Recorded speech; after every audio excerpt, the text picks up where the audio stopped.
আলু দিয়ে বানিয়েছি, দেখে নাও বন্ধুরা। এটা দিয়ে আমাকে তেল দিতে হবে।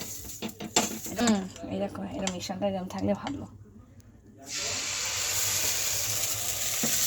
এবার এটাকে ঘোরাবো। এই দেখো কাঁঠালের পাতা দিয়ে করেছি কি সুন্দর।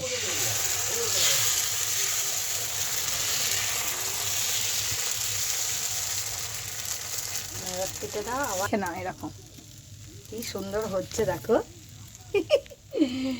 এই দেখো একটা হয়েছে, এটা দেখো ভীষণটা দেখো কি সুন্দর। মা বেটে দিয়েছে বলে না আজকে ভালো হয়েছে জানো। এই দেখো দেখো দেখি একটু হয়েছে কিনা। হ্যাঁ এটা আস্তে আস্তে দেখতে হবে, এটা আর একটু থাকবে। এই যা একটু কাটো।